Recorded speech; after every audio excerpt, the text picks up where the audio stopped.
Assalamualaikum warahmatullahi wabarakatuh. Apa kabar anak-anakku sekalian? Kaslimat Talha bin Ubaidillah. Semoga kalian selalu sehat dan tetap semangat ya belajar di rumah dan tidak pernah bosan mendengarkan apa yang Ibu sampaikan setiap harinya karena kita masih daring ya anak-anak. Semoga suatu saat kita bisa bertemu untuk tetap muka langsung di sekolah. Nah, kali ini Ibu akan menjelaskan tema 5G, subtema 1, lanjutan yang kemarin, yaitu pembelajaran ketiga dan 4.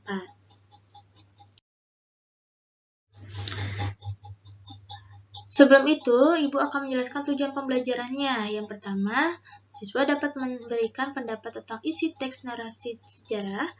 Siswa dapat menjelaskan perlawanan bangsa Indonesia terhadap penjajahan bangsa Portugis dan Belanda. Siswa dapat menjelaskan faktor terjadinya keragaman budaya di Indonesia. Siswa dapat menjelaskan peristiwa-peristiwa sejarah pada masa awal pergerakan nasional. Siswa dapat menuliskan informasi penting teks narasi sejarah. Dan yang terakhir, siswa dapat menjelaskan karakteristik suku-suku bangsa Indonesia. Baik anak-anak ya, kita buka di halaman 18 dan 19 yang memberikan pendapat tentang isi teks narasi sejarah pada bahasa Indonesia. Setelah memahami isi, sebuah teks narasi sejarah dapat memberikan pendapat tentang isi teks.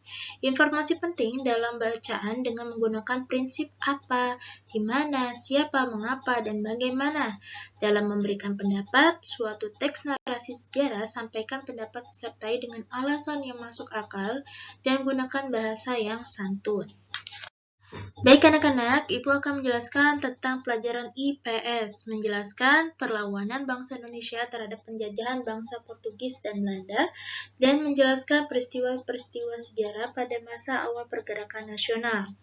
Kedatangan bangsa Portugis dan Belanda di Indonesia dalam memonopoli sumber daya alam dan sumber daya manusia Indonesia memicu perlawanan-perlawanan di Kerajaan Nusantara. Seperti perlawanan-perlawanan terhadap penjajahan bangsa Portugis. Bisa kalian lihat ya di halaman 20. Di sini ada perlawanan Kesultanan Ternate, perlawanan Kesultanan Demak, dan perlawanan Kesultanan Aceh. Nah, pada perlawanan Kesultanan Ternate, awal perjuangan rakyat Ternate menentang Portugis dimulai di bawah pimpinan Sultan Hairun pada tahun 1534 hingga 1570. Sultan Baabdullah, anak Sultan Hairun bersama rakyat Ternate berhasil mengusir Portugis dari Maluku pada tahun 1575. Nah, kemudian perlawanan Kesultanan Demak. Di bawah pimpinan Pati Unus, atas perintah Sultan Demak, Raden Patah, Kesultanan Demak menyerang Portugis di Malaka. Di bawah pimpinan Fathahillah, Kesultanan Demak berhasil mengusir Portugis dari Sunda Kelapa. Yang selanjutnya ada perlawanan Kesultanan Aceh, perlawanan terhadap Portugis di bawah pimpinan Sultan Iskandar Muda. Selanjutnya, di sini ada perlawanan terhadap penjajahan bangsa Belanda. Yang pertama, Sultan Agung dari Mataram yang melawan pada tahun 1613 hingga 1645. Yang kedua, Sultan Iskandar Muda dari Aceh 1635 dan yang ketiga, Sultan Hasanuddin dari Kerajaan Goa, Sulawesi Selatan pada tahun 1667. Yang keempat, Untung Suropati dan Trunojoyo dari Jawa 1670. Terus kelima, Sultan Ageng Tirtayasa dari Banten 1684. Yang keenam, Patimura dari Maluku tahun 1817. Yang ketujuh, Sultan Badarudin dari Palembang tahun 1817. Yang kedelapan, Tuanku Imam Bonjol dari Minangkabau pada tahun 1822 hingga 1837. Yang kesembilan, Pangeran Diponegoro dari Jawa pada tahun 1825 hingga 1830. Kesepuluh, I Gusti Ketut Jelantik dari Bali dari tahun 1850. Yang ke-11, Pangeran Antasari dari Kalimantan pada tahun 1860. Kemudian ada yang ke-12 ada Teku Umar, Teku Ditoro, Cuk Nyadin, itu dari Aceh ya, sama-sama dari Aceh pada tahun 1873 hingga 1904. Yang ke-13, Anak Agung Made dari Lombok pada tahun 1895. Yang terakhir, Sising Mangaraja yang ke-11 dari Tapanuli sekitar tahun 1990.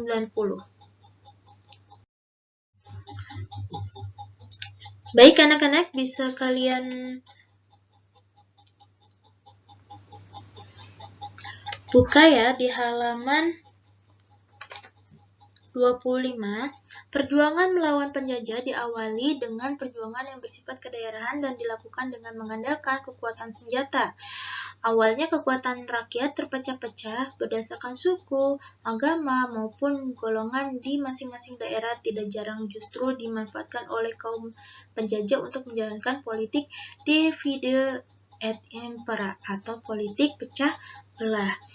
Nah, pergerakan nasional adalah suatu bentuk perlawanan terhadap kepada kaum penjajah yang dilaksanakan tidak dengan menggunakan kekuatan bersenjata, tetapi menggunakan organisasi yang bergerak di bidang sosial, budaya, ekonomi, dan politik yang bisa kalian buka di halaman 26 ya anak-anak.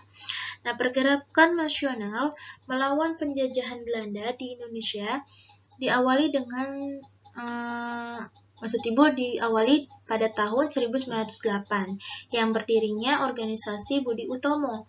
Budi Utomo ini adalah organisasi yang didirikan oleh kalangan terpelajar di sekolah kedokteran. Budi Utomo didirikan pada tanggal 20 Mei 1908 yang dipelopori oleh Dr. Wahidin Sudirohusodo yang tamatan sekolah Dr. Stovia di Batavia. Bersama Dr. Stomo dan para mahasiswa Stovia seperti Gunawan Mangunkusumo dan Surwaji, mendirikan Budi Utomo yang bertujuan pengajaran dan kebudayaan di Indonesia. Setelah Budi Utomo didirikan, berdirilah organisasi-organisasi pergerakan nasional yang dipelopori oleh kaum pelajar lainnya.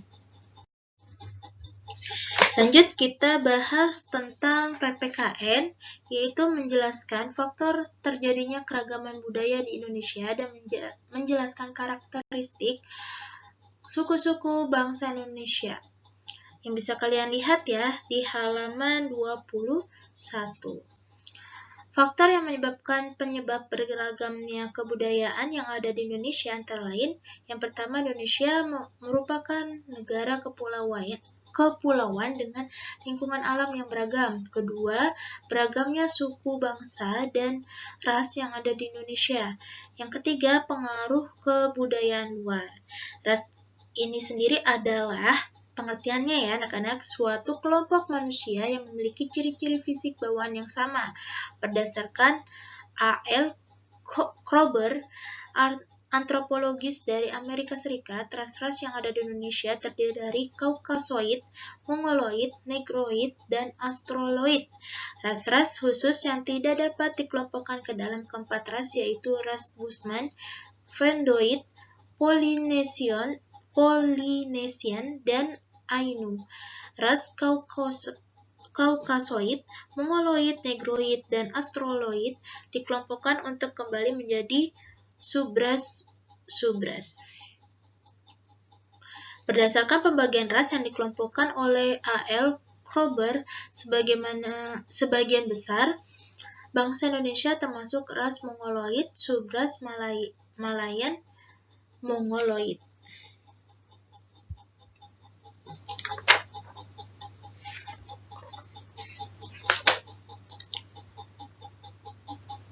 Ada pula ras Negroid, subras Melanesian yang terdapat di Papua. Kita buka sama-sama di halaman 22. Ini ada ciri-ciri ras sebagai berikut. Yang pertama, Ibu akan jelaskan Kaukasoid. Nah, ciri-cirinya rambut pirang sampai coklat kepirangan, kelopak mata lurus, hidung mancung, kulit putih. Contohnya Nordik di Eropa Utara, Alpin di Eropa Tengah, Mediterranean sekitar daratan Arab, Indik di India dan Pakistan. Mongoloid ciri-cirinya rambut berwarna hitam, kelompok mata berlipat atau disebut mata sipit, khususnya subras. Asiatik Mongoloid, hidung kecil, kulit berwarna kuning hingga kecoklatan. Subrasnya Asiatik Mongoloid di Asia Timur, Malaya Mongoloid di Asia Tenggara, American Mongoloid di Amerika Serikat, atau suku Indian. Nah, di Negroid, rambut hitam keriting, kulit gelap, bibir tebal, hidung besar, kelopak mata lurus. Contohnya dari subrasnya African Negroid di Afrika. Terus kedua Negrito di Afrika Tengah, dan terakhir Melanesian di Papua dan Melanesia. Dan yang terakhir adalah Australoid, rambut hitam lurus hingga keriting, kulit coklat gelap, bibir tebal, hidung besar, kelopak mata lurus. Contohnya suku aborigin di Australia. Selanjutnya bisa kalian buka di halaman 28 beberapa organisasi kepemudaan yang menjadi peserta dalam Kongres Pemuda dinamakan Suku Bangsa di Indonesia.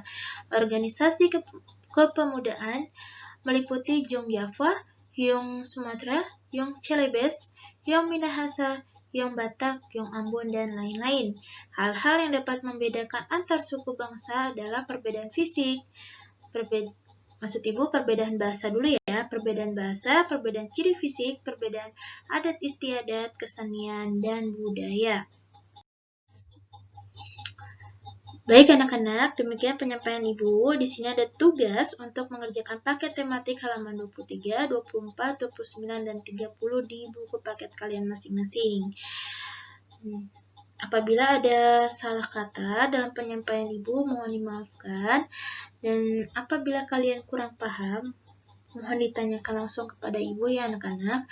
Akhir kata, wabillahi taufiq wal hidayah. Wassalamualaikum warahmatullahi wabarakatuh.